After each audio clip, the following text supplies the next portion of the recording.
If you were gonna ask me what type of succulents are the fattest and the chubbiest of all, I would say that it's the Pachyphytum. So these are my Pachyphytum collection, the plants that you're seeing here.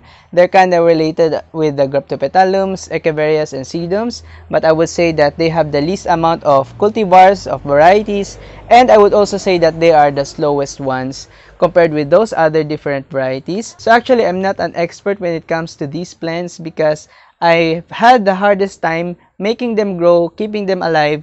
I've had several of my Pachyphytums die before previously, so I could no longer add them to this video.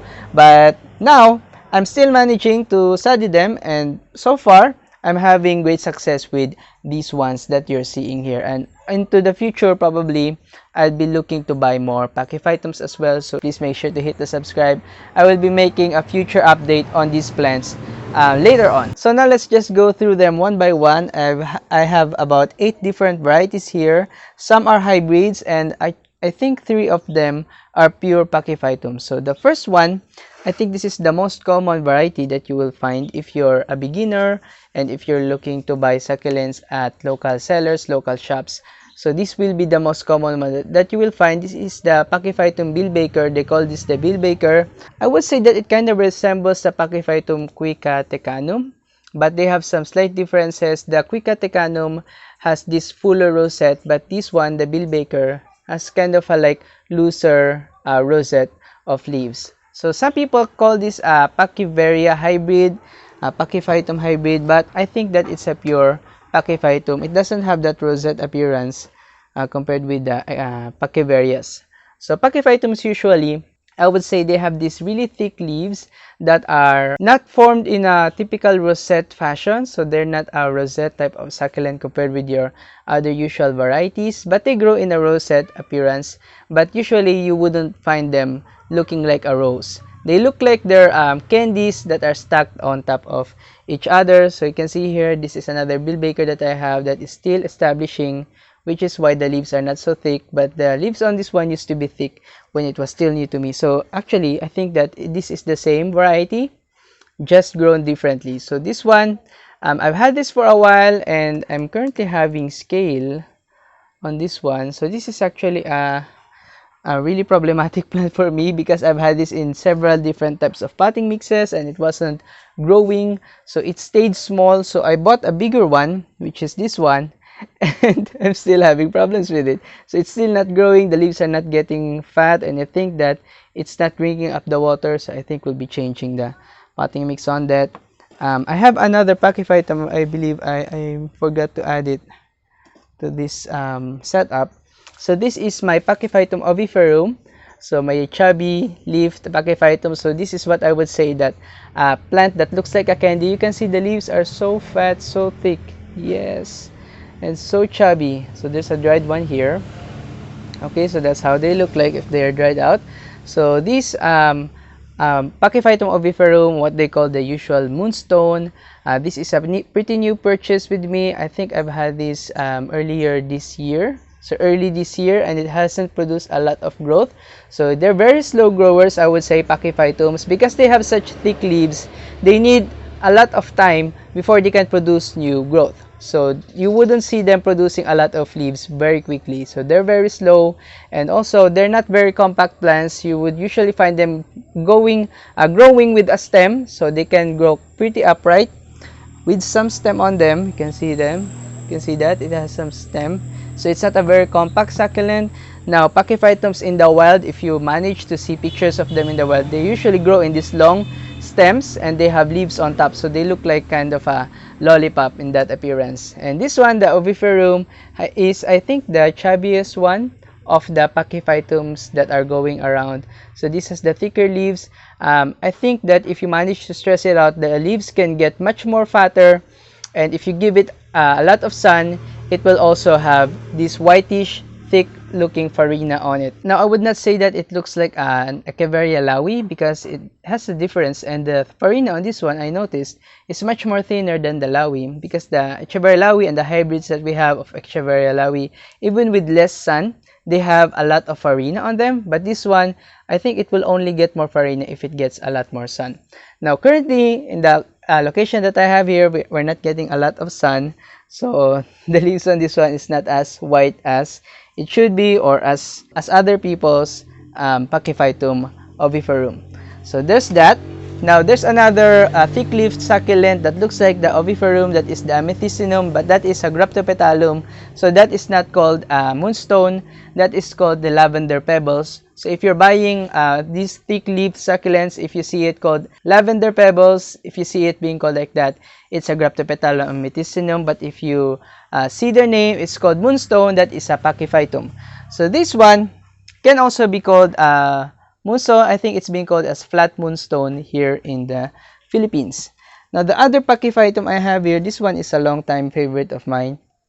This is the Pachyphytum compactum, and I really like this plant. I've had this plant once before, and it grew a bit, so it was a big size succulent. I think it was bigger than this, and that one sadly got rot. So I think it was late in the season or late in the year when that plant died. I wasn't actually sure why it died.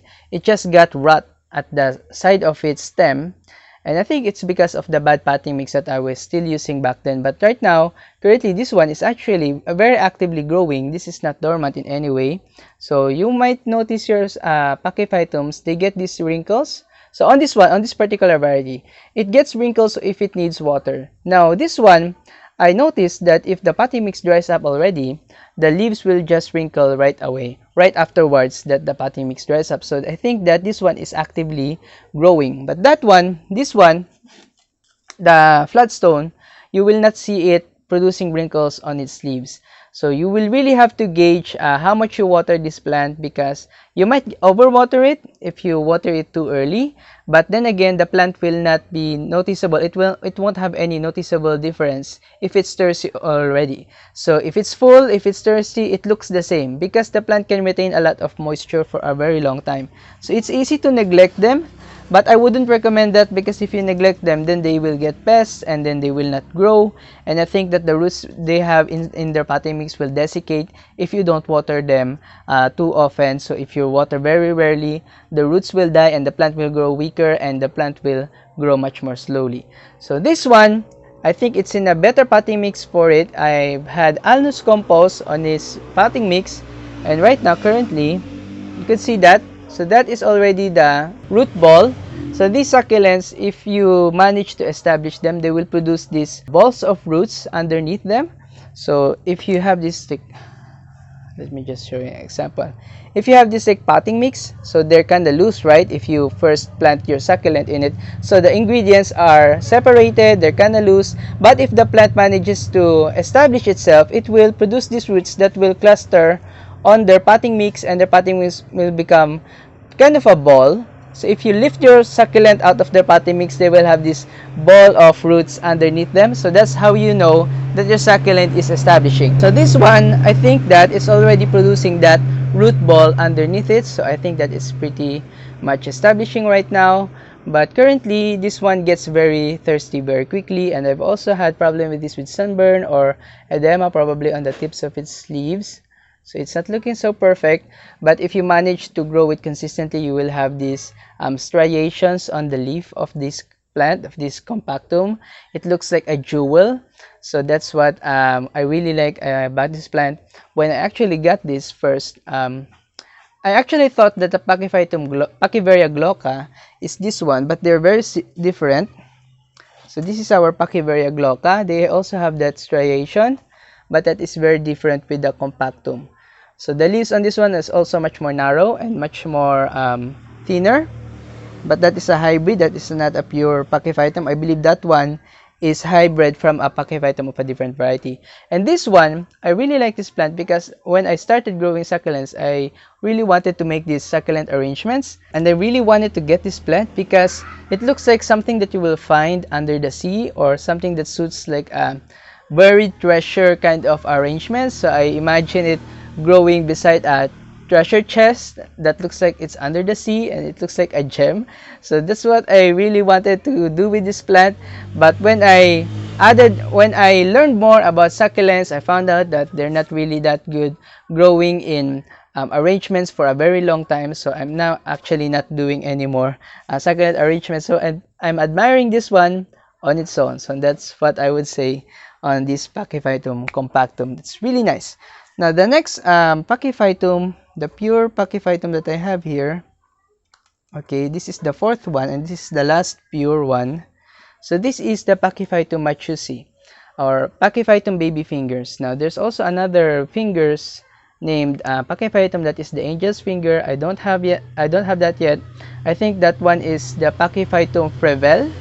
So that probably is the frevel, the lady finger. It has these bigger leaves and it has this much more rosette appearance.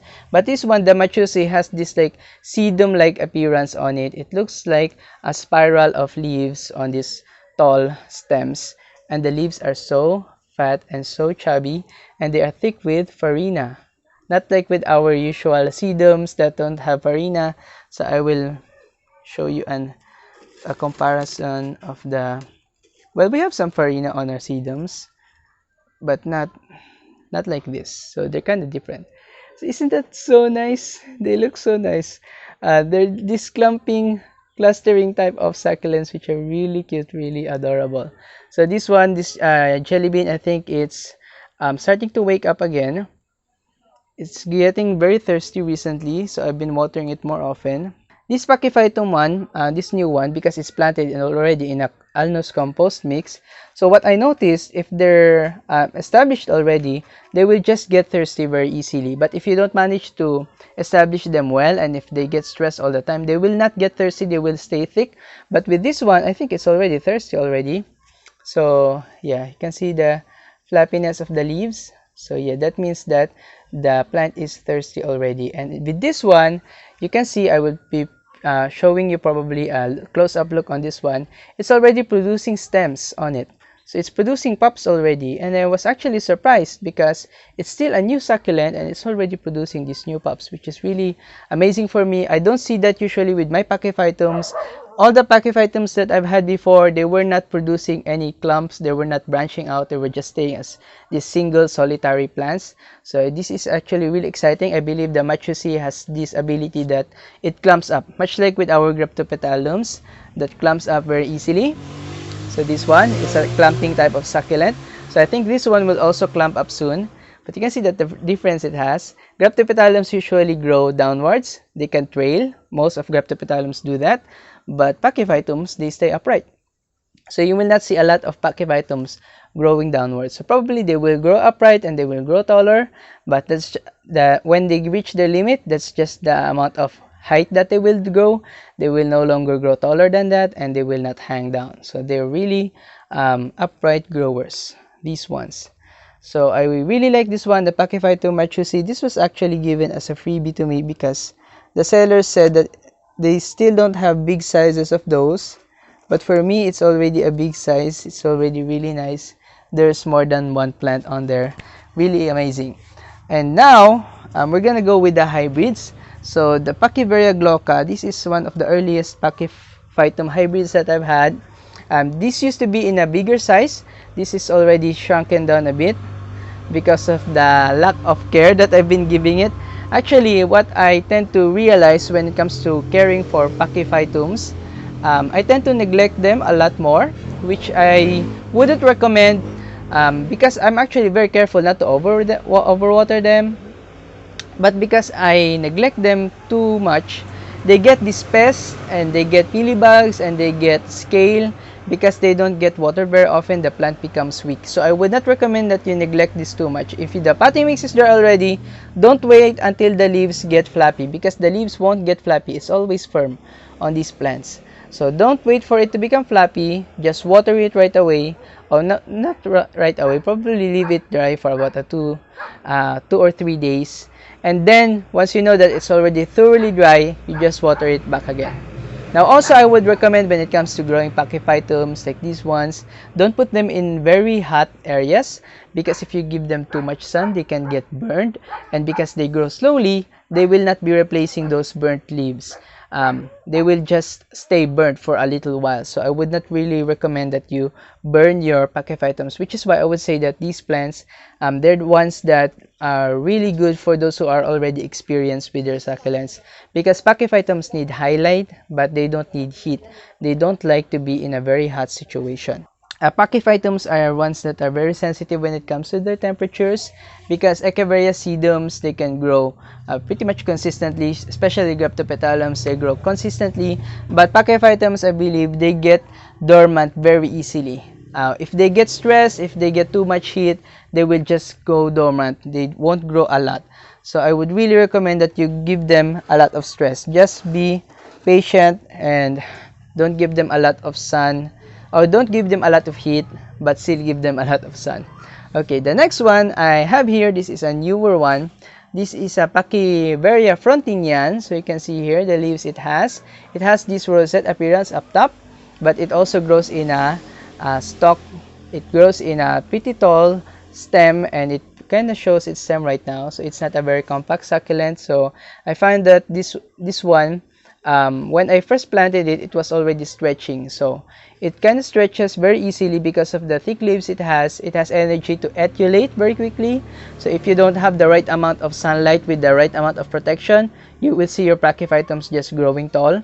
So now, I think that what I will do with this one, I will behead it soon, because it already has that clean looking farina up top. So that's really nice.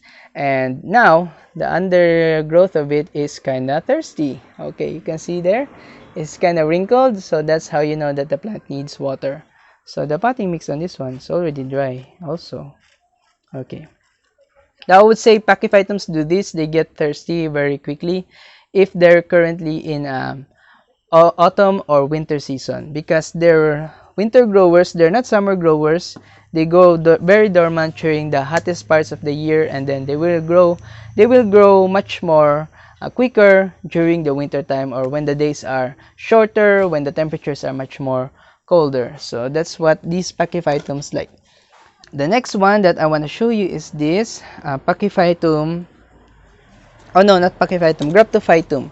So I've shown this to you before in my Graptopetalum and hybrids collection, and these ones are crosses with Graptopetalums and Pachyphytum. So you can see that it's already getting too sunny right now. It's actually very cloudy outside, but it's very sunny right now. Okay, so this one, the Graptopetalum or Graptophytum supreme, these are the same plants. This is a leaf propagation from this one, so they're the same plants. And this actually is one that I beheaded, I believe. So it's the one that I beheaded couple of months ago. It was actually the first beheading video that I made, and it was a Graptophytum supreme, and it was much more bigger than this one. So I think this one got really stressed, which is why it's no longer producing a lot of leaves. So the leaves are kind of few on it, but the leaves are so thick and so big, and the stem is also very thick. So you can tell that plant is mature is already if it already has this thick stem. And the potting mix I have it in, I believe, is one that really dries out very quickly. So I think that's what made this plant go very stressed. So that's what you want to be careful with. I believe that if you use alnus compost on your potting mix, succulents grow much more quicker, especially Pachyphytums. They like that moisture, but they don't like to stay wet for very long. So this one, the Graptophytum supreme, the propagation that I have, already has produced a lot of growth because it was in an alnus compost. Now I will tell you a very funny story with this one. This is actually I think a Graptophytum crested plant. Yeah, so it's a crested one. So I've had this one for a very long time, the leaf propagation. I've had this for about a year probably. It was with me last year, and I planted it in an alnus compost because I bought some cacti back then, and then I've had this alnus compost on them, on these cacti. So I removed the alnus compost, and then I mixed it up with some pumice, and then I planted this one on that mix, alnus compost and pumice. And what happened was this one produced a lot of growth. It produced much more growth compared with my other leaf propagations, which is why now I'm actually recommending that you use alnus compost on your potting mixes. Now, what I think is really good about alnus compost is it's an organic material, but it's very loose. It's not soil-like, so it's very loose.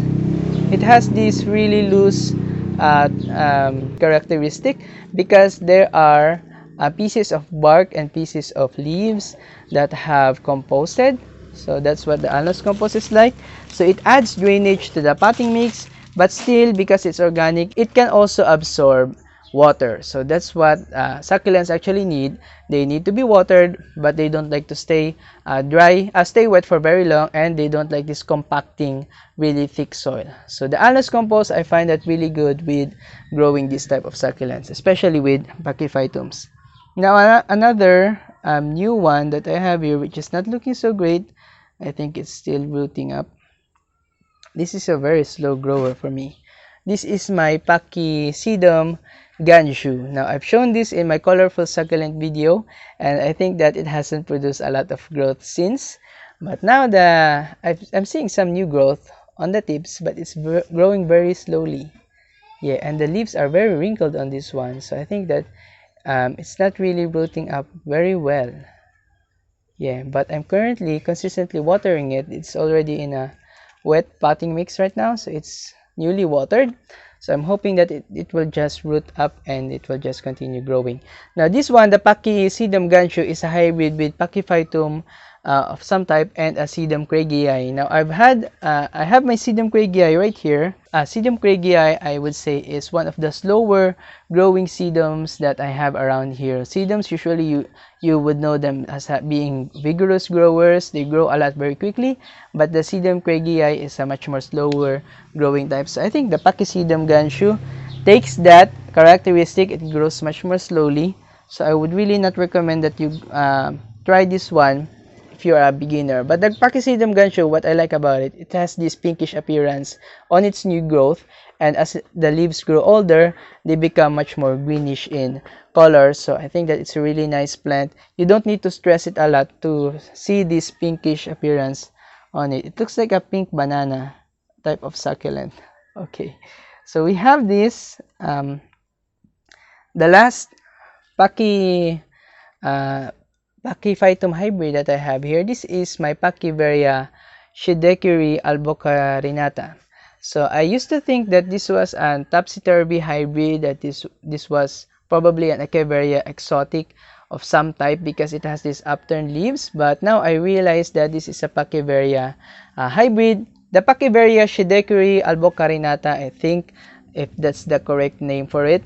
It has this varying appearance on the leaves. Now, I've said this before, I've discussed this before. Some succulents have variations on their leaves, especially the Pachyveria runionii. That is a particularly good example. The runionii can produce different leaf shapes depending on the condition of the plant, and if you propagate it, it can produce different types of leaf shapes. And that I think is what happened with the scheideckeri Pachyveria as well. Okay, so it can produce these upturned folded leaves, but I've seen also others selling Pachyveria albocarinata with leaves that are flat. So they have much more rosette looking like appearance, but then there are also ones which has these folded leaf shapes on it. So I think that that's a really interesting type of Pachyveria. So I think it's probably a hybrid with a runionii, if I'm not mistaken. But it's a really varying succulent. It has really varying leaves. So I think that's about all the Pachyphytums that I have currently. I will be buying more Pachyphytums soon, probably right now. If it doesn't get very rainy, I will probably go around and look for other varieties of Pachyphytum. Actually, I'm trying to expand my Pachyphytum collection, but they're really difficult to care and they're very slow growers. So I'm trying to hold back actually. I really want to give them the best growing conditions in my location before I buy them. So back in summer, I wasn't buying a lot of Pachyphytums. So I would also recommend that if you're growing in a location that has really varying temperatures, I would recommend that you buy this during the colder months so that they can become established before the hotter season comes in. Before the summer, hopefully you could manage to establish them first. So I think that's about all the Pachyphytums I have and the tips that I will be sharing with you. If you really like those information that I give you, please make sure to hit the thumbs up, and also please make sure to hit the subscribe. I will also be featuring some other different types of succulents. I will be making a part 2 on our Pachyveria collection video, so I will be posting that probably this week or on the next week. So if you don't want to miss that, please make sure to hit the subscribe. And I think that's about it for our video, guys. I will see you on the next one. Bye bye.